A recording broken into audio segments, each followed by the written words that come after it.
So without further ado from me, can you have a big hand to Schell? Thanks, Seth. Good morning. I'm surprised anyone's still standing, and at least they let us sit down in here, so that's nice. Like Ian was saying, just for people who don't know who I am, I run a game studio called Schell Games. We have about 65 people out of Pittsburgh, Pennsylvania, and I teach at the Entertainment Technology Center at Carnegie Mellon. I used to be the creative director of the Disney Virtual Reality Studios, and I wrote a book called The Art of Game Design. Today I wanted to talk a bit about virtual characters because I think there actually is a lot that people aren't thinking about, and I think it is one of the areas that is most likely to make the biggest, most significant changes in gaming in the next 5 to 10 years. And I'm going to present that today in terms of technologies. I'm going to talk about 10 different technologies that I think are going to have the biggest influence on virtual characters and how they're going to change.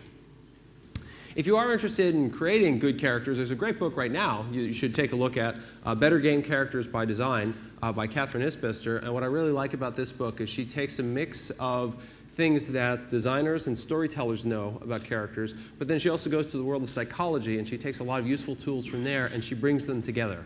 And it's a great book to look at. But I want to look a bit out into the future today. And I think it's important for us to get in the habit of trying to predict the future, because we know that not only is, of course, technology, advancing, it's not advancing at a linear rate, it's accelerating. And we've all been feeling that. It's to the point where it's difficult to keep up with what's actually happening right now, as opposed to figuring out what's going to be happening in the near future. And as a result, a lot of people become what I sometimes call future blind. They've stopped trying to even think about what's going to be 2 years from now or 5 years from now. And as a result, I think there's a lot of people making bad decisions, because if you practice predicting the future, the good thing about things accelerating so fast is you're going to get feedback before too long. Yes, it's hard to predict what is the smartphone market going to look like 3 years from now, 5 years from now. But if you make a really hard, solid guess at it, 3 years from now, you're going to know about whether you were right or wrong, and you'll get feedback, and the feedback can be really useful. And to this end, I've started a new website called the Crystal Ball Society, and all I do there is I collect videos of people making concrete predictions about what's going to happen in the future. I got a great one from Andrew Oliver last night from Blitz Games talking about some predictions about 3D TV by the year 2015. And anyone who would like to kind of submit videos of their predictions, certainly welcome. But to that end, I'm going to try and make some predictions today that hopefully are a little concrete. And some of them are going to be a little out there, a little crazy, but that's part of the nature of trying to predict the future. So, talking about virtual characters, it's not a new idea to create virtual characters. We've had puppets and things for ages. This is one of the first autonomous virtual characters, the Mechanical Turk from the 1700s. And the way Mechanical Turk would work is this was a machine. You can see all the gears and things there. And on top of it was a chessboard. And then there was this character who had this little stick he could move. And he would use the stick, and he could move chess pieces around on a board. And the Mechanical Turk would come to town, and he would take all comers. Anybody could play chess against this machine. And the machine beat almost everybody. It was absolutely amazing. It was one of the wonders of the age. People couldn't figure out how was it possible that a machine was actually beating them at chess. The truth seems to have been that the cabinet below was just big enough to house a chess master dwarf who had little controls inside where he could move the arm and the stick around. Now, that's, it's sort of funny and sort of amusing, but the part that is worth thinking about is, like, why have this guy up here at the top?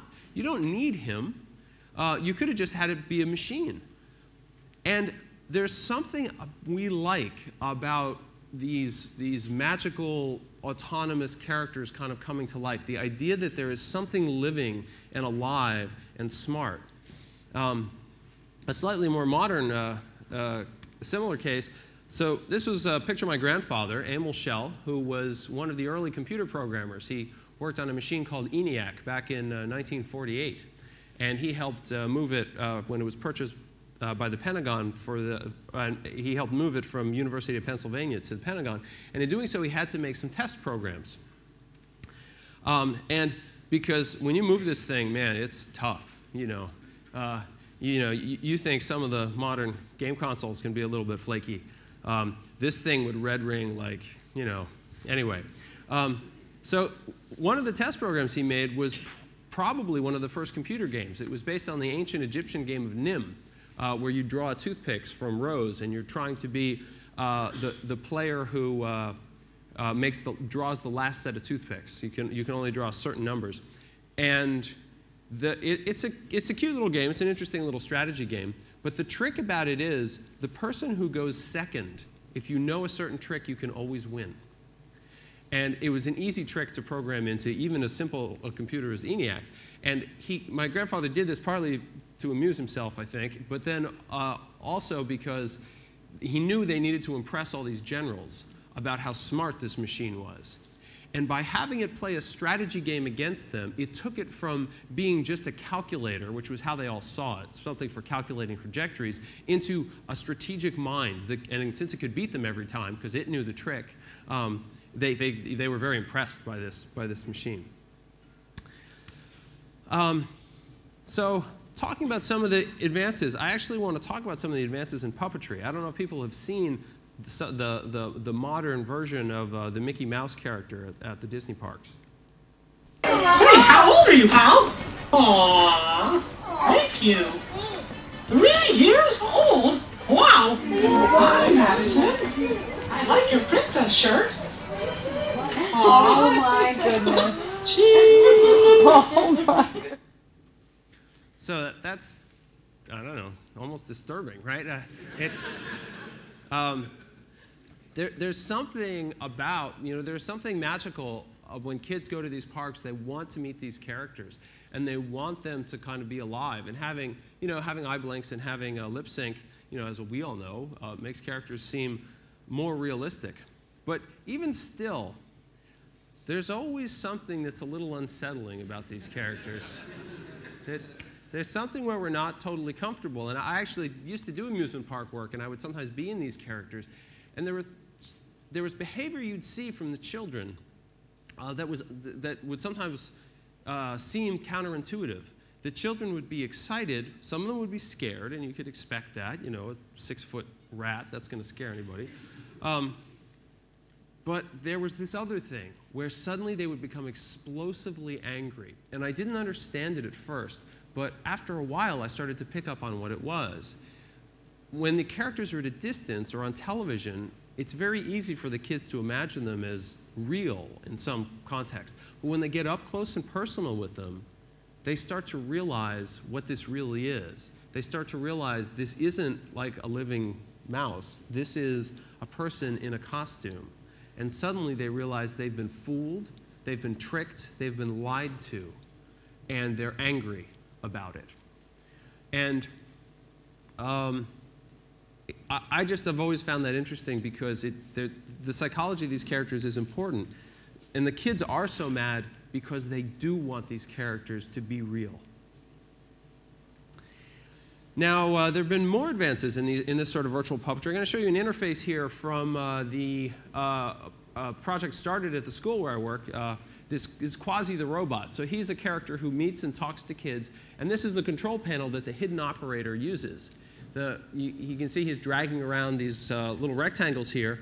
And that actually controls the head of the robot. And the robot has a little camera built in. And you can see the robot's eye view right there. So this lets the operator kind of make eye contact with the characters. The operator speaks into a microphone, and when they speak, there's exact lip sync with the robot in real time. But part of what's really fun is there's another part of this touch interface that the operator has on his tablet, which controls the emotions of the character. So you can see he has this emotional map, and he'll drag it over there, and there's kind of a disaffected, disappointed one, and down here he's downright sad. And over here, he's angry. He's got his angry ears going. And then up here is his confused. And you can even do more with that. The reason they're not just buttons is because it's actually a continuous map, and you can be halfway between these emotions, or you can drag to and from the center and control the intensity of the emotions. And then there's other parts where you can click and activate certain animations, and the animations take the context of the emotion. So there's a lot going on in terms of people trying to find better ways to make these characters seem more alive and not have the illusion break. One that I really like is another Disney one. This is Turtle Talk with Crush, which is currently at Disney World. I know it's at Tokyo Disney as well. And this, people come into a little theater. It looks like pretty much a normal movie theater. It's got a movie screen, which is sort of purporting to be an aquarium tank, and except that the characters are controlled in real time. And people don't expect this, and the kids are a little bit, it's sort of magical because the character on a movie screen is talking right to them.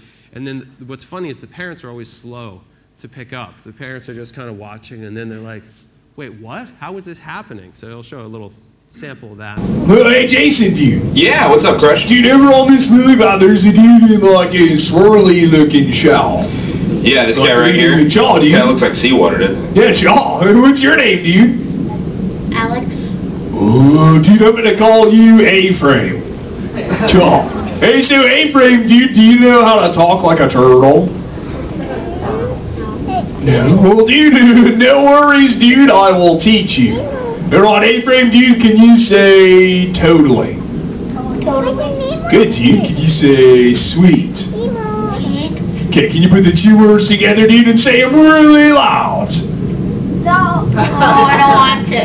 Aww. So, dude, we say I don't want to in Turtle too. Hey, you dudes, everybody help him out, dude. Say totally sweet. Totally sweet. Say awesome, dude. Now you're all talking Turtle, dude. You guys are like bilingual. And the way these are operated is there's a guy backstage, he's got cameras on the audience, and he holds a game controller. He's got some other buttons in front of him and things, but the way he mainly controls that character is using what's pretty much like a PS2 controller. He's got his two analog thumbsticks that are controlling different aspects of it. He's got buttons that kind of do mode changes. He has buttons. Some of the buttons will trigger some of the special animations, like the spin animation you saw. And then, of course, he's got a headset so he can kind of speak live, and there's automatic lip sync set to it. And it's really sort of using a game controller as a puppeteering rig, because a game controller gives you a lot of intuitive expression. And you might say, that's fine, great, puppeteering, what the heck does that have to do with games? It has nothing to do with games, but I don't think that's true. I think we're going to start to see a fusion of these sorts of puppeteering rigs into games. And some of it's going to start to become more and more seamless. People are already starting to do things with cameras. We've already said, sure, Microsoft, you can have a camera on top of my TV that watches me all the time. And right now, all it watches is our joints and things. But how long will it be before it's able to kind of look at our face and kind of get facial expression? So here's a video of some research along that line. Using a program called Face API, it's possible to track a person's facial features using nothing more than a standard web camera. In turn, we can use this information to drive the expression of a virtual character, such as Breen here, taken from the game Half-Life 2. This technology could allow players to accurately portray themselves online for use in multiplayer games or socializing applications. If you're interested in learning more about this technology or other related work I've done, please check out my website. So you can imagine, it's not that big a leap to be playing, imagine playing World of Warcraft, playing some MMO where every character in the world has lip sync, has facial expression mapped right onto their character. In a single player game, it's less clear why I would want this, but in a social multiplayer game where people are trying to kind of have better social experiences, it might start to make a lot of sense. And I think it's going to go out beyond that. I think it's going to go out beyond just games. So how many people here have used Skype, video Skype for some meeting or something in the past year, right? So it's something everybody is using now because it's free, it's available, the technology is pretty simple, and it continues to be a dissatisfying experience for most of us. It has a lot of problems. One of the big problems is eye contact. So you see in the upper left corner, you see she appears to be looking down, and the reason she's looking down in that image is because she's trying to make eye contact with the person on the screen. But in doing so, you're looking down relative to the camera, which is placed above her head. Now, the person in the center of the screen appears to be making eye contact. But what she's doing is looking at the camera. She's not actually seeing the other person on the screen. So you have this weird trade-off where if you want to appear to be making eye contact, you break eye contact. And if you try to make eye contact, you break it. If instead of being represented by my own video self, I was represented by an avatar of myself, well, you could have perfect eye contact all the time because you could simply adjust the eye contact in software so that when I was making eye contact with the virtual image, it would really look, it would just adjust things so that it would look that way. Further, we all worry about our appearance a little bit, I think, in these kind of video conferences. You know, there's something where you just don't, you're worried, you know, does my hair look stupid, or, you know, did I just pick my nose just now, that kind of thing. And you can get rid of all that, and you can actually, this can be a clearer and more expressive way to go. So one of the things I actually believe is that for both mobile and for desktop video conferencing, someone's going to find a way to use avatars, and we may prefer that to using raw video for Skype, which leads to interesting questions about, will I have like a work avatar versus my play avatars, and we'll have to think about that and figure that out. But if things really do go that way, the place it's going to happen first is in video games. This is where the techniques will be pioneered. And a lot of people say, well, you know, maybe, but I've tried those little there's cartoon character video conferences, and they're crap. They don't really work. They don't work well at all. And I point to, I think this is a case of the innovator's dilemma, which is, I think, something everybody here should be familiar with. And I just want to, for people who don't know it, I want to talk about it a little bit because it's important here. It's important to us. This is a book by Clay Christensen, and it's really great. It really describes why big companies blow it when it comes to technology. You know, Facebook games showed up. Oh, Facebook games, cool. So who's going to succeed? Of course, it'll be Sony, Microsoft, EA. Those guys are going to kick ass in those spaces. But no, that's not what happened, right? All these guys came out of nowhere. You know, Zynga and Playfish and all these companies. Who were they? They came out of nowhere. But this is what happens with new technologies all the time. And this is a book all about why this happens. And his argument about why this happens is the mistake big companies make when it comes to new technologies is they make the fatal mistake of listening to their customers. And here's why that will get you. So here's a graph of product performance over time, right? And we know that when you have some technology, that over time it's going to improve. It's going to gradually get better. That's just what everyone expects. And why does that happen? It's because you ask your customers, what should I do? And they're like, hey, I want it to be better. And so you try and make it better. But what he points out are that there's these two really important marking lines when it comes to this graph. The one at the bottom is important because anything below here, the product is so terrible that people don't use it and don't want to buy it. And then there's the top line, where the product is so powerful that it's not useful to you. You know, a million billion gigahertz, I'm just reading my email. I don't need that. Stop. Just stop. I'll take something simpler. So what happens to everybody is they start out, you know, with a certain technology. Hey, customers, what should we do? They say, make it better. So you make it better. Hey, customers, what should we do now? They say, make it better. So you make it better. And then you stop and you say, hey, customers, there's this new technology out here, you know, and it's something different. I don't know. It's mobile, or it's lighter, or it's, you know, made out of bananas. I don't know what it is. But you say, should we have this? Should we make this for you instead? And they say, no, that's garbage. I don't want that. It's not good enough. Get that out of here. And you say, okay, all right, so we'll make it better. And so you make it better, and then you make it better. And then you're like, hey, customers, what should we do now? And they're like, you know, I don't really care what you do because I'm buying this. I just asked you. I just asked you about that. And they're like, yeah, no, I don't care. Yeah, sorry, you know, sorry, Nintendo. I'm playing my games on the iPad. You know, they're 99 cents. You know, it's way. It's way better. And so this is something we need to keep an eye on, because a lot of technologies that seem like garbage at first turn a little bit of a corner and everything changes. And we've seen it again and again. One I always think of is when Apple came out with the Newton, right? And the Newton was totally down here. And the whole market told them so. And so Apple's like, oops, we better get out of that. Forget that. We'll go back to our normal thing. We'll go back up here. And then Palm came out, and Palm was here. And everyone's like, oh, yeah, we're going to buy that. It's suddenly a $2 billion business. And Apple's like, oh, wait, we should have. And, they learned their lesson. They learned their lesson, and they really kind of got back in that market. But it was very expensive. It took a long time. Anyway, so the second technology I want to talk about is persistent databases. Persistent databases are something that have changed games a lot. We couldn't have massively multiplayer games, without these databases where it saves everybody's data over a long period of time and you can kind of keep playing. We wouldn't have Facebook games and Farmville and all that without persistent databases. But I think we're just at the beginning of how those can work. So, like, one of the things I continually find frustrating is our relationship with game characters. Game characters in some way are supposed to be kind of like your friend. And like Mario, I'm sorry, Mario, you are a terrible, terrible friend. I go and get some new Mario game, I put the disc in, I turn it on, and Mario's like, it's me, Mario! Enter your name! And I'm like, seriously, Mario? You don't know who I am?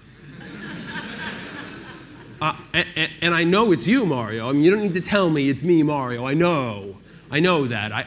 I can't believe you don't remember. I mean, don't you remember, Mario, when we met? It was like 30 years ago. We used to hang out at that pizza place all the time, You were shorter then. You were just a little guy, but we took on Donkey Kong. And you don't remember. You don't remember any of that. And it's not like you haven't seen me for 30 years, man. We've been doing all kinds of stuff. And you don't remember any of it. What kind of friend are you? That's terrible. Imagine if instead of having a database per game, we had databases organized on like a per character basis. So that when I get my new Mario game, that I get a very different experience, He's actually got videos on file of like everything we've ever done together that he can pull up and like, and refer to and show parts of that. So that when I come on, it's not, it's me, Mario, but it's you, Jesse. And I'm like, yeah, Mario, yeah.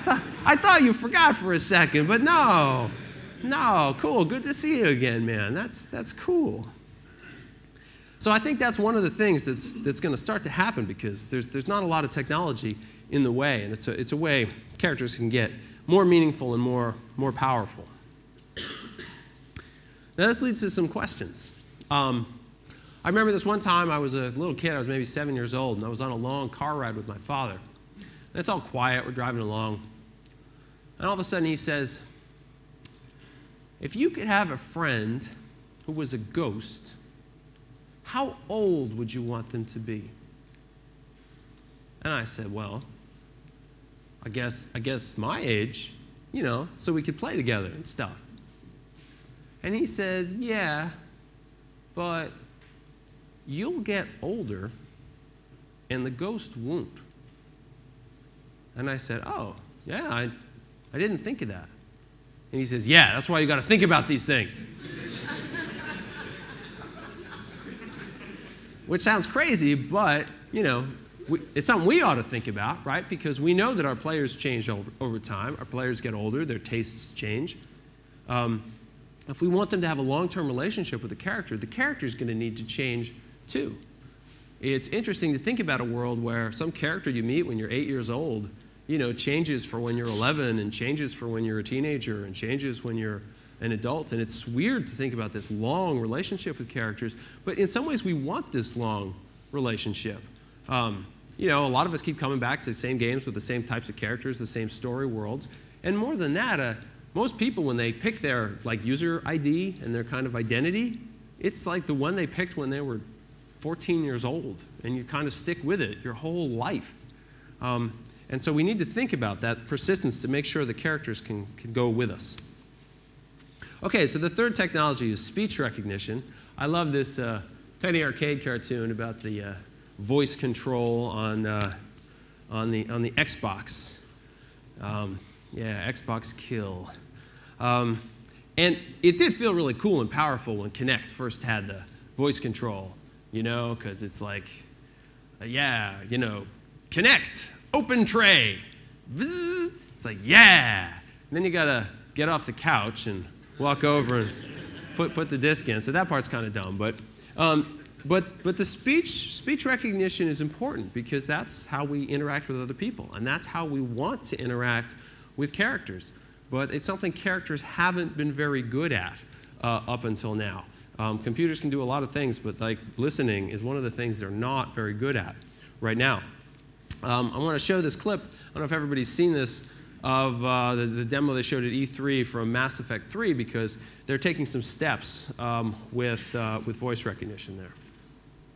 One survivor left, though. Need to get her off-world. She's still here? Yes. Placed her in protective isolation. Recommend gentle approach. Krogan slow to trust. I don't need her trust. I'm Commander Shepard, Alliance Navy. Are you here to kill me? Of course not. We're here to take you home. Why? What am I to you?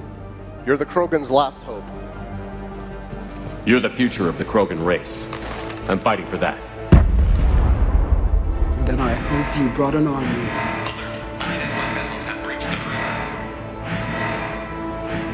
But this isn't just about choosing dialogue. You're fighting for the very survival of the universe. In combat, Kinect grants you a crazy new level of coordination and strategic control, which allows you to fluidly launch tactical assaults against your enemies. Liara, move up. Garrus, move up. Liara, singularity. Concussion shot.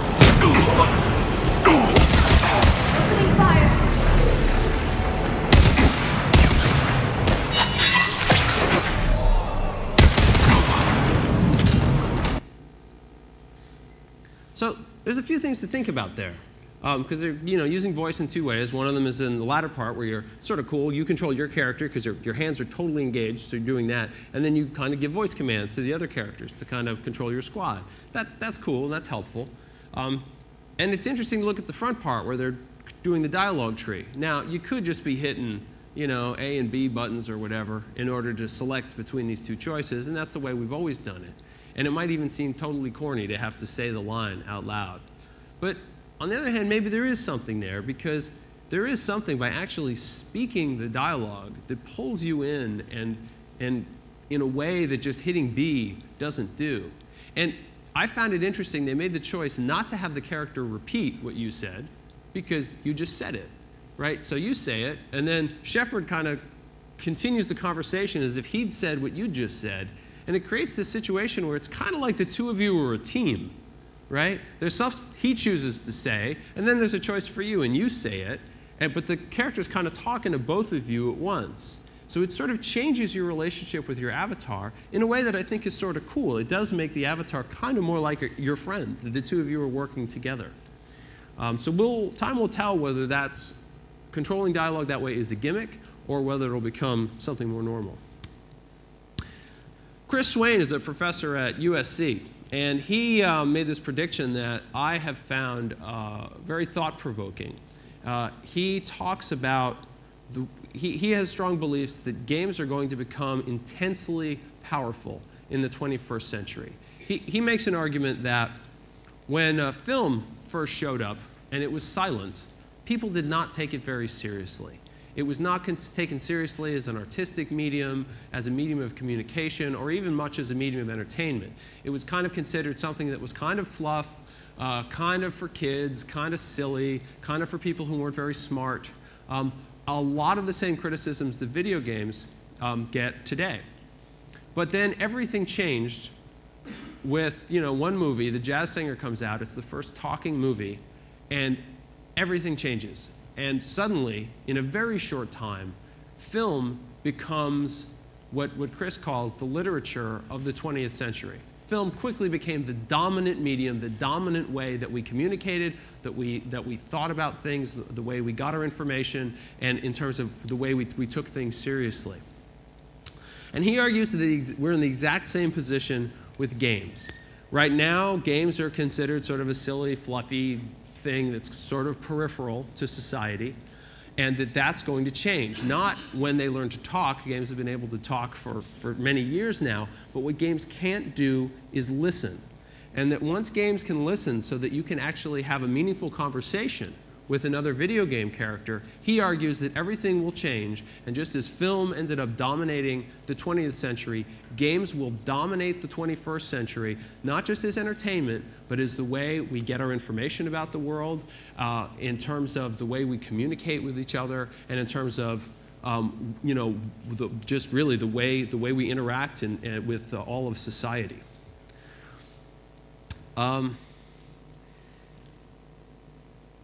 The relationship we have with characters is something we don't always like to talk about.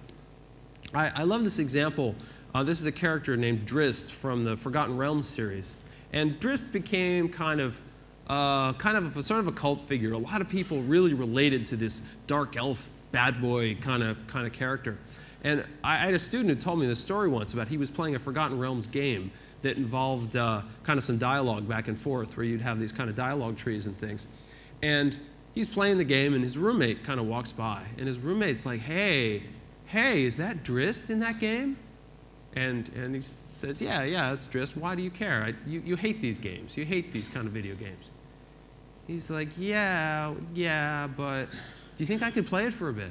It's like, why do you want to play it? You hate these.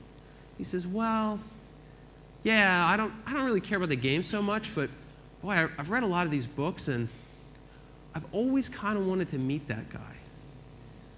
And that's the power that games have for us. It's one thing to kind of read the adventures of somebody, or to see it in a movie, but games do give you this feeling that you're actually meeting and having a relationship with a character. And so the next technology I think is going to be important is the technology of natural language understanding. It's one thing to figure out the words I've said. It's another thing to kind of be able, for a computer to be able to put them together and understand what I might actually mean. In the early 70s, this ELIZA program, started circulating around and caught a lot of attention because it created the illusion that it was having an intelligent conversation with you. Now, it simply used little lexical tricks in order to ask you questions based on parsing out your sentence. It didn't really understand in any meaningful way what it was saying or what you were saying, but it created the illusion that it did. And people were very sucked in by this. And I think a lot of us shy away from natural language understanding for games because people talk about the Turing test. There's a picture of Alan Turing right there, and they say, oh, we're so far away from that. And the Turing test being the test of intelligence for computers, if the idea that if you can tell it's a human, if you can't tell whether it's a human or not when you talk to this algorithm, then it's passed the Turing test.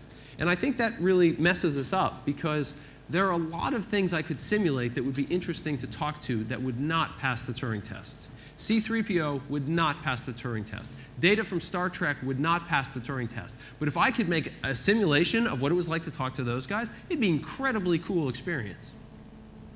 So I think we can take steps towards that. Looking back at the world of text adventures, back in the day, text adventures dried up and blew away.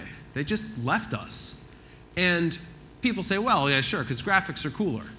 And sure, graphics are cool, but like we don't have text in games at all now. It used to be you'd enter whole sentences into games about what you wanted to do. We could do that now if we wanted, but we don't. We don't do that.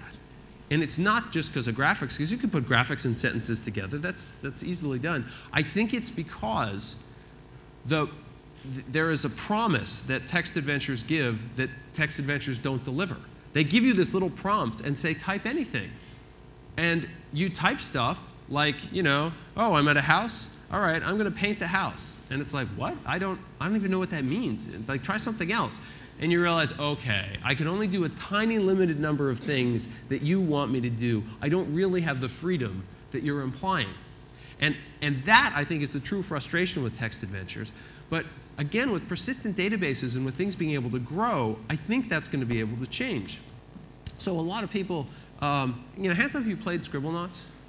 So a lot of people have. I want to show a quick video for people who aren't familiar with Scribblenauts.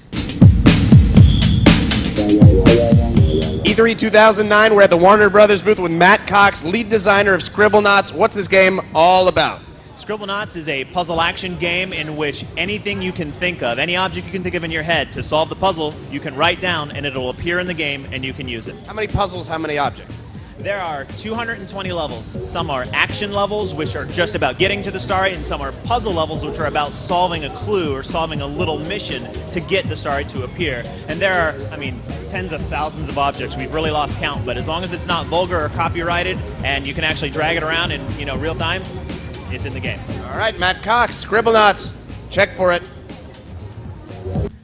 And when you play Scribblenauts, it's kind of a terrifying experience because you have these puzzles, and at first you think, okay, I got to figure out the small number of objects that are in this game. And then you realize everything is in here. There are over 20,000 different objects that are in the game. So you're like, curtain rod, bing, a curtain rod appears in your hands, right? Meteor, a meteor falls out of the sky. God shows up, and then if you type, Satan shows up and they fight, right? Because they put intelligence on all these things. And what's interesting is then, of course, in the sequel, they were able to build on everything they had and add adjectives to it.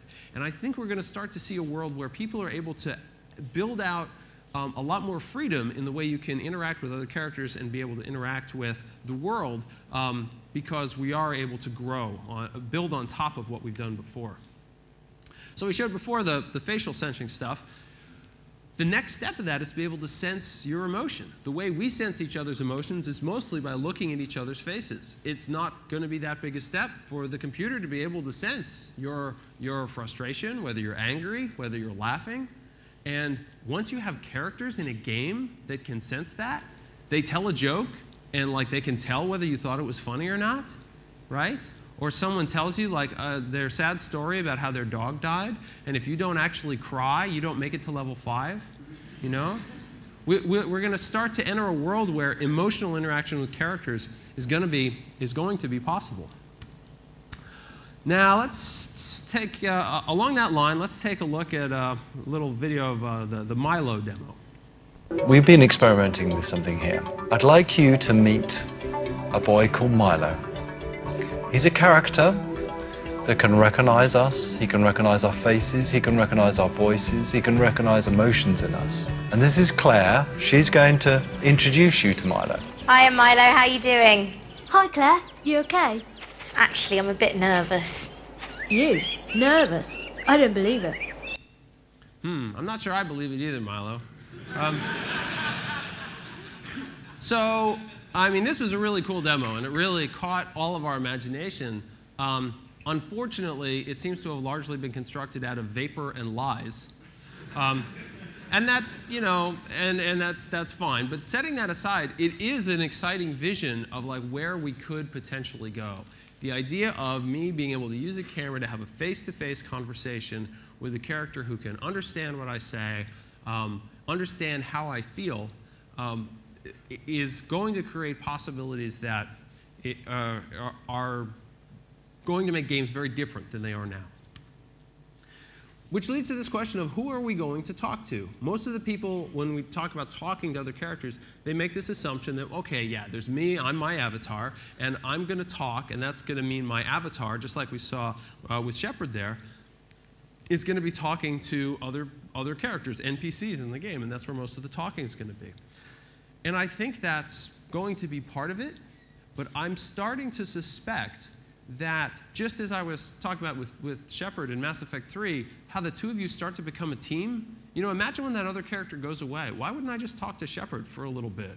Ask him about, well, what does he think I should do? And he has an idea about what I should do. I think that we're going to end up talking to our avatars, which sounds crazy because we normally think that the avatar is me. Why would I need to talk to my avatar? But when you're playing a game, you're controlling the character, and then you go to a cutscene. The character suddenly isn't you anymore. It has its own intelligence. It's talking to other people, and you're kind of watching and listening to that. And then it comes back, and you have control again.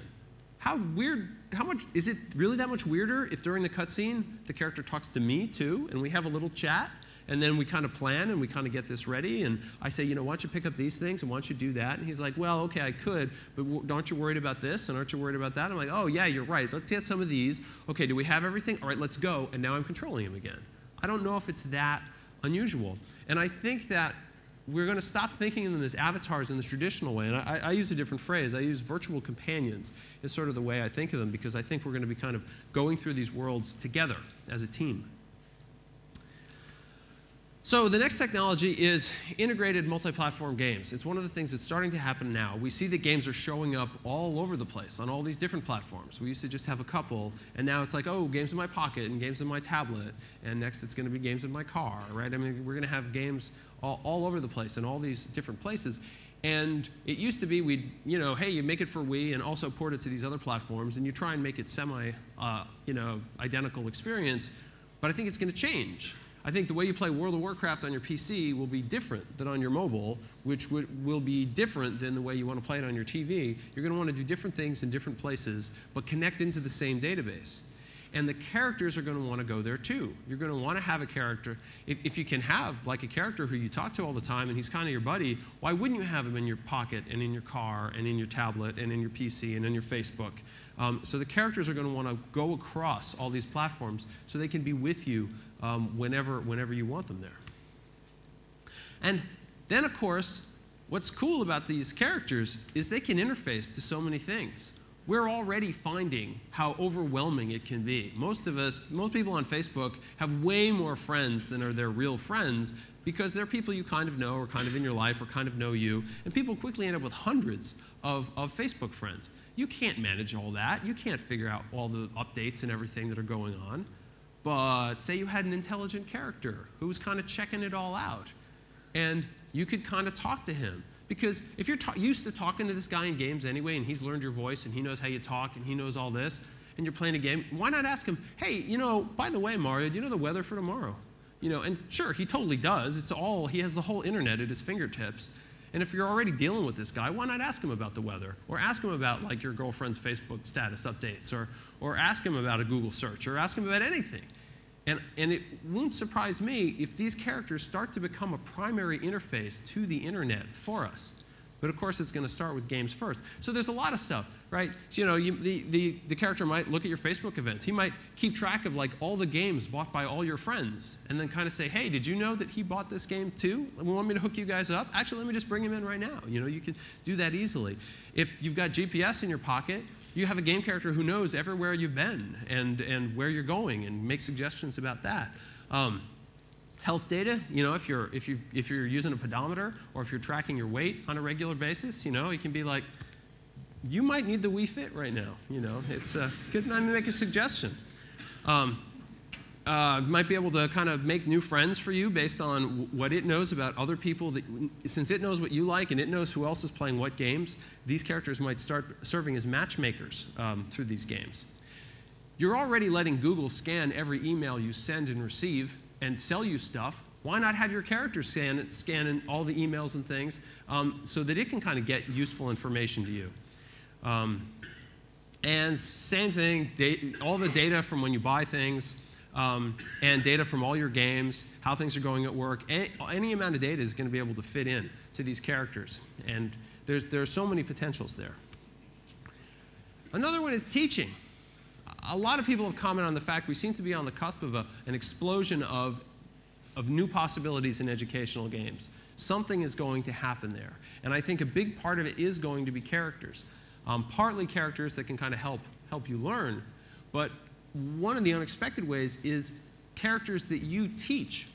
There's been research that shows that when people who are kind of engaging with an educational game, if they take the perspective of trying to help another character, they pay more attention. That one of the experiments I really liked was they took one game and they put it to two groups. In one group they said, this character is your avatar, and you're going to go and learn a bunch of math. And they told the other group, this character needs help learning math. You need to help this character learn math. It was the same game in both cases. But the people who were told they were helpers paid more attention, learned more, and tested better afterwards. So the idea that, people could do an educational experience where they're helping this avatar, this character, this virtual companion, helping that character learn might be a better way to learn. And this is good because all you have to do is make the character seem stupid, right? And you just have to make it get smarter. It makes me think of these programs they do at libraries now, where children come in and read books to dogs. Which on the surface seems insane, because it turns out dogs understand relatively few books. If you had maybe a book about your dog's name and a supper dish or something, maybe, but so why do this? Well, the reason is we've been able to show that when kids read out loud to somebody, they learn their reading better than if they're just reading by themselves. On the other hand, if they read to someone who is very critical and judgmental and like interrupts them with every mistake and kind of makes them feel bad, that doesn't help their reading process at all. And dogs never do that. Dogs just sit and listen. The dogs like to be talked to, and they listen to the whole thing. We can at least make virtual characters that are as good at listening as dogs are. Ninth technology is intelligent actors. We're starting to see some advances, and I'm going to show a clip from the kind of groundbreaking Facade game. Facade is a strange game that was made by a couple of guys as a PhD project to sort of experiment what can be done with virtual characters. It's a world where you can move through it in 3D, and you can type any sentence that you want. The setting is a cocktail party. Two of your friends, a married couple, have invited you to a cocktail party. You show up. You're the only guest, and it's their anniversary. And it turns out it seems they just want to have a fight in front of you, and they want you to be the judge. It's very uncomfortable. But it is interesting that you can kind of type whatever you want, and the characters respond to it. So there's just a couple samples. The character, I guess the person playing starts out typing, "Grace, you're a hottie."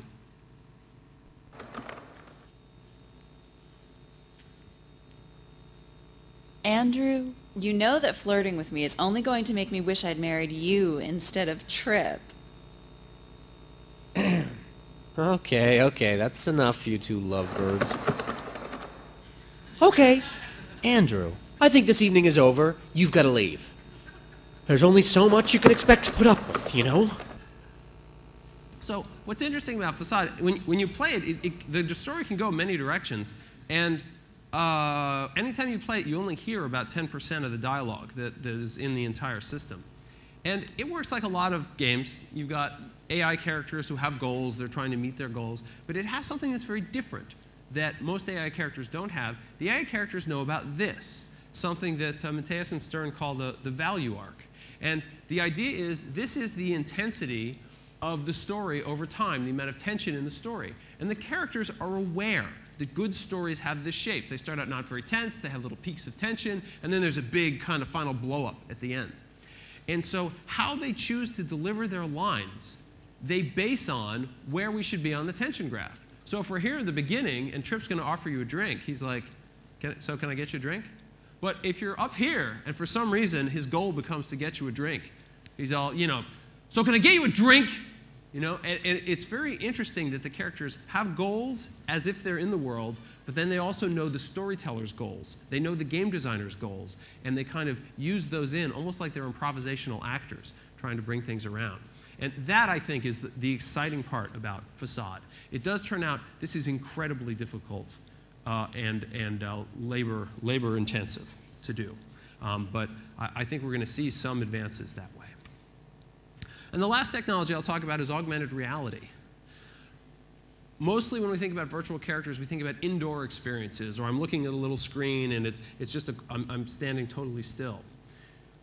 There's a lot of people working hard to kind of make augmented reality work. No one knows what it's for. People overlay things, and it's like, this is sort of semi-cool. I wonder what I'm going to do with this. We haven't really had any great breakthrough augmented reality games yet. People have fooled around with some ideas.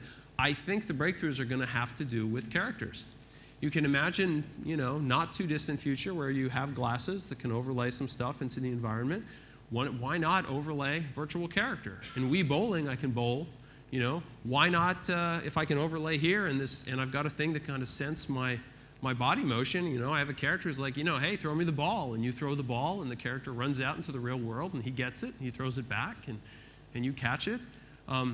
If we want these characters to be with us all the time so we can ask them questions, why not just have them actually walking with us, alongside us, so we can do things with them when we want to? I think it's very possible. And it will really change the notion of video games as being a sedentary activity to they could be as physical as you would want them to be. For people who want a great vision of this, Sam Landstrom's novel, Metagame, he does a really great job of painting a future where people engage in massively multiplayer games by actually just walking around in the real world. And he paints a picture of how that actually might work that I think seems somewhat credible. So to wrap it up here, these virtual companions, I think, are going to start in the world of video games, but they're going to come out. Because who else can make this stuff? It's not going to come out of some AI lab. Google's not going to make this right. The people who are going to do the advances and take the risks and do the experiments and get it right are going to be the game developers. But just like Facebook started out as a social thing, and then suddenly it's like, oh, this is really good for games, and the Facebook people didn't see it coming, I think the reverse is going to happen. We as game designers are going to make these cool virtual characters for games, and people are going to realize these are useful for all kinds of contexts and uses, which is going to put us in an interesting position. So these characters are going to talk with us, they're going to lead us on adventures, they're going to be with us everywhere. They're going to have long-term relationships with us, like our whole life. Like, why just our whole life? Probably beyond our lives, right? I mean, think about World of Warcraft. That game's not going anywhere, okay? It's not going to go away. It will be there 20 years from now, 30 years from now. When people die, what do they do with their avatar? Should you just delete all that stuff? You know, you spent 30 years playing a game and like amassing fortunes and castles and realms and empires, and you're just going to delete it? No way, you're going to leave it to your kids, right? And if you're going to leave that kind of stuff behind, you know, think about a character that like grows up with you and then goes to your kids. Imagine a situation where someone inherits an avatar, you know, who was originally their great-grandfather's avatar. And this will become the way our future descendants learn about who we were, because they'll learn it from a character who spent their whole life with us every day. They're going to change as we change. They're going to teach us. They're going to learn from us. They're going to be an important part of our social life, and they're going to be invented by the game developers, I think. Now, this leads to a lot of weird questions. Like, is this a good idea at all? I mean, is this going to make us into some kind of weird antisocial people? Because it's conceivable to imagine a world where the person you talk to the most is this imaginary character who isn't really a real person. And is that actually healthy or not healthy? Or maybe it's better because it helps manage my real-life relationships in a better way. And I don't know. And some people are like, I talk to are just, they hate the whole idea of this. But on the other hand, I sometimes look at it and think, you know, if there's a friend you could have in your life who could be helpful to you at any time through your whole life, and who's always there for you, I'm not sure that's a bad thing. And so I'll close with this. Goodbye, Sarah.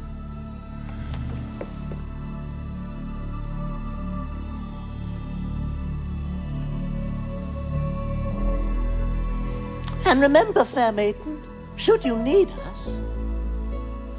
Yes, should you need us, for any reason at all. I need you, Huggle. You do? I don't know why, but every now and again in my life, for no reason at all, I need you. All of you. You do? Well, why didn't you say so?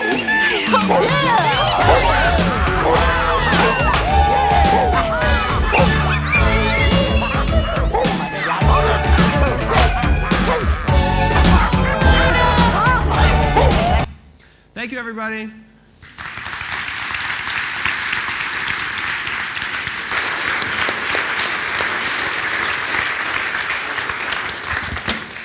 Do you need me, Jesse? I do, Ian. I need you. That was brilliant. No escaping. You got some question and answers. Oh, all right.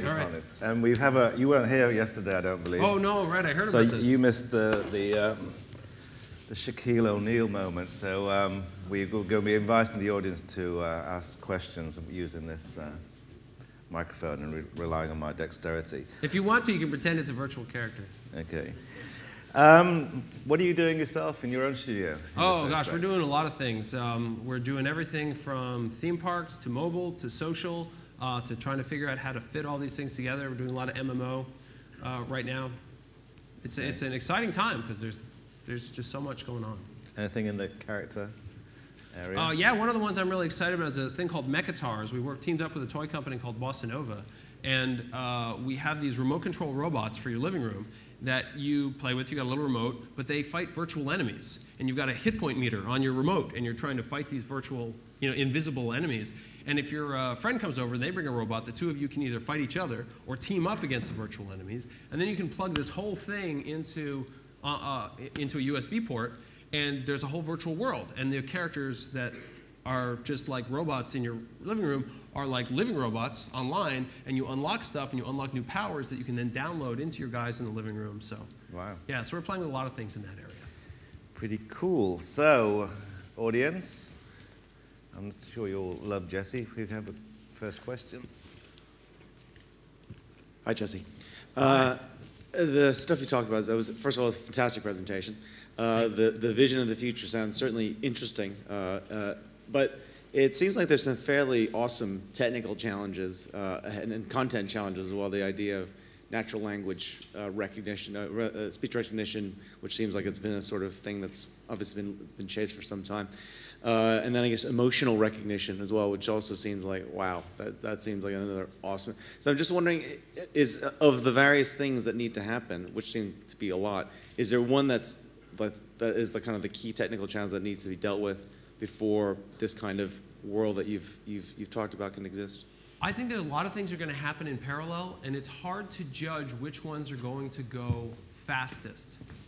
We've already made some great strides in terms of what we can do with real-time animation of characters, and it's nice that that's moving along. We see that voice is kind of going a certain direction, and I think the Kinect has surprised a lot of people at how good a job it can do of detecting, body motion and body language. So I think it's sort of hard to tell, and in some ways, I'm not sure it matters which one comes first. And the great thing about being in games, as opposed to being in other applications, is when something only sort of works, we can still use it. That's why motion control is happening with the Kinect first and not coming out as a way of controlling your PC or something. Because we can afford some imperfections, and it's okay. Like when Hey You Pikachu came out on the Nintendo 64, and you're giving commands to Pikachu, it didn't always recognize what you said. I would call it 4 out of 5 times it got it right, 1 out of 5 times wrong. If I was trying to dial the phone with that, I would want to smash the phone to pieces. But it's Pikachu, and we know that Pikachu doesn't listen, and so that it works. So it's not. I don't know if any one of them has to be first. It's sort of whatever one you like best. Work on that one. Okay, another question. Hi, Jesse. Just a quick thing. You touched on a couple of things there. Do you think there's any danger of us heading into an emotional uncanny valley, whether people start taking too much advice from their Xbox if it comes along? And do you run the run the risk of there being a huge backlash? Like, my Xbox told me to do it. Yeah, right. It's going to be an interesting question about what particularly I think for young children, as these characters start to seem more and more intelligent, how real they perceive them as being, and that is certainly a question. Kids are really smart though, and they usually kind of suss out where the boundaries of reality are much quicker than we expect. The idea of kind of an emotional uncanny valley is a really good point though, because I think the most likely thing to happen is that people will start to become sickened and disgusted by the perception that this thing is trying to manipulate me with fake emotions that might not really be there, and that people may start to starts to get turned off by virtual characters entirely due to kind of ham-fisted, clumsy attempts to manipulate our emotions. But we'll see. Okay. I was just wondering, Jesse, with your academic background, is there any area of reading relating to psychology and social gaming you could recommend? Good question. Boy, in terms of emotions and psychology, I've been reading. Okay, I can't remember the name of anything right now. There's a great book about the nature of motivation. In terms of psychology, I think the book is just called Motivation, and it is. For me, it's like I finally have a key to the gateway to the world of psychology, because what's frustrating for me is there's so much in psychology that is not useful to game developers. There is a perceptual divide between psychologists and game developers that it took me a long time to understand. And what it took is I had to go to a psychologist party. And if you've ever been to their parties, you start to understand that these people do not care about entertainment, right? You would think that psychologists know so much about the human mind, they must be able to have the best parties because they know what's going to entertain us the most. But you go there and you can only make one of two conclusions. Either they don't know about what entertains the human mind, or they don't care. And so it is tough to pick through. Just to let you know, Herb, there's actually a Northeast company called Neuroforge who's perfected emotional recognition software, just in case you were wondering. Oh, all right. Okay, easy. Hi, Jesse. Who do you think would be trusted to look after those kind of databases that you're talking about? I heard the first part. Who can be trusted to what? To look after the databases when they have the kind of data that you're talking about putting in them. Right. So this is a scary question, because we have this whole thing with privacy right now. We're talking about putting all this data out there. And right now, I often put it as we're sort of in the Garden of Eden right now, right? We haven't eaten the apple yet, right? We're walking around totally naked, and we have no idea that that's the case. And the reason we have no idea is because you put your information out there, it doesn't matter. I put my birthday on Facebook. Nah, so what? So everybody knows my birthday. That's okay, who cares, right? And the phone book has my address, and like the DMV has my car information, and the housing department has my housing information. What's going to start to happen is people are going to congeal this stuff together. And we're going to start to realize, oh my God, we're naked. This is a huge amount of information that's out there about us. And we're going to make these decisions one thing at a time. And some of it's going to be ugly and messy as people start to realize, wow, I should not have shared all that information with Google. That may not have been my best move. I'm curious to see where that's going to end up. I wish I knew. How are we doing for time? It is 11:06. Oh, good for another half hour, great. Who else would like to ask a question? Not letting you off lightly. Who's next? Okay. Oh, long one. Go. Oh, fail. Sorry. This notion of, video game virtual companions being almost like a personal companion, how do you think that will impact the actual personality of those people? Do you want gamers getting dating advice from Kratos? Yeah, no, it's the whole nature of these characters and who should create them and how they're going to influence us is going to be a difficult one. And it's going to, just like you can judge yourself in real life, you can judge people in real life by who they hang out with. Like the type of virtual companions that people pick to hang out with, it's going to say an awful lot about you. And it's going to be a weird thing where it's like, do you want other people to see your companion and know what they're like? Because that's going to, this is basically, you just invented your best friend. And that's going to maybe tell more about you than any Facebook profile or anything could. So. Okay, we've got time for one question. Tom. Hi, Jesse. Just following off that last question, really, I wonder whether you've got any feeling about whether these virtual characters come to be, they're going to necessarily be anthropomorphic, or whether people are going to, sort of want to do like Dark Materials and have companion animals or creatures, or, whether there's going to be preferences. I think in most cases they're going to be on some level anthropomorphic. Whether, I mean, that may mean a talking, I mean, in some ways, dogs are kind of anthropomorphic. I mean, they're going to be, I don't think they're going to look that different from the evolution we've seen of cartoon characters, of video game characters, because we've seen how these have evolved over time. There were certain traits and capabilities. There's a great talk by Pixar about Bug's Life, where they talk about the development of the ant characters and how they started with, can we make these look like ants? Or should we make them look like humans? Or should we give them like 6 legs? And how should we do that? And they go step by step by step, how they got to something that has all these cool features of an insect, but also has the expressiveness of a human. And that's going to be the important part, is finding ones that are like, have meaningful emotional expression. Although that may take many shapes. You saw that Quasi the robot we showed from Interbots, and he had these weird little doodle bopper things, right? And when he's sad, they hang down, and when he's angry, they go back. You know, when he's confused, they go like that. We don't have that. I don't know what the hell that is, but when we see it, we immediately understand the emotion of it. Okay, brilliant. So thanks very much, Jesse. That's a fantastic way to start. All right, thank you.